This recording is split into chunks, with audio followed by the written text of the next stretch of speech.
நாட்டிலேயே முதல் முறையாக சாலையோரம் அமைந்திருந்த வழிபாட்டு தலம் ரயில்வே தண்டவாளத்திலிருந்து சற்று நகர்த்தி வைக்கப்பட்டுள்ளது.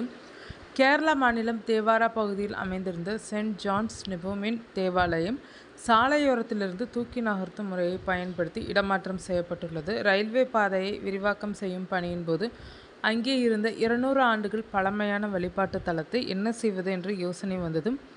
மக்களின் இத்தனை ஆண்டு கால வழிபாட்டு தலம் மீதான நம்பிக்கைக்கு வலுவூட்டும் வகையில் பொறியாளர்கள் தங்களது திட்டங்களுடன் முன்வந்தனர். அதன்படி வழிபாட்டு தலத்தை பூமியிலிருந்து அஸ்திவாரத்தோடு பத்திரமாக தோண்டி எடுத்து மெல்ல நகர்த்தி பத்திரமான ஒரு இடத்தில் சேர்த்திருக்கிறார்கள். செயின்ட் ஜான்ஸ் சாலையின் முடிவில் கால்வாய்க்கு அருகே அமைதியாக 15 அடி உயரமுள்ள இந்த வழிபாட்டு தலம் அமைதியாக நின்று கொண்டிருந்தது. 2 நூற்றாண்டுகளுக்கும் மேலாக ஏராளமானவர்களுக்கு ஆறுதல் அளிக்கும் இடமாக இருந்து வந்தது. இது அந்த கடற்கரை கிராமத்தின் வரலாறு செயின்ட் ஜான்ஸ் நிபோமின் தேவாலயத்துடன் நெருக்கமாக பிணைக்கப்பட்டிருந்தது. தற்போது தேவாலயம் இடிக்கப்படுவதை காட்டிலும் ஒரு தனித்துவமான நடவடிக்கை மூலம் பாதுகாப்பாக வேறொரு இடத்துக்கு நகர்த்தப்பட்டுள்ளது.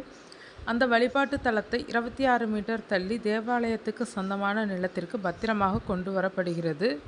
இந்த வழிபாட்டு தலம் அதன் வகையிலான தனித்துவமான கட்டமைப்புகளில் ஒன்றாகும். இது சுமார் 200 ஆண்டுகளுக்கு முன்பு போர்ச்சுகீசிய கட்டட பாணியில் கட்டப்பட்டுள்ளது.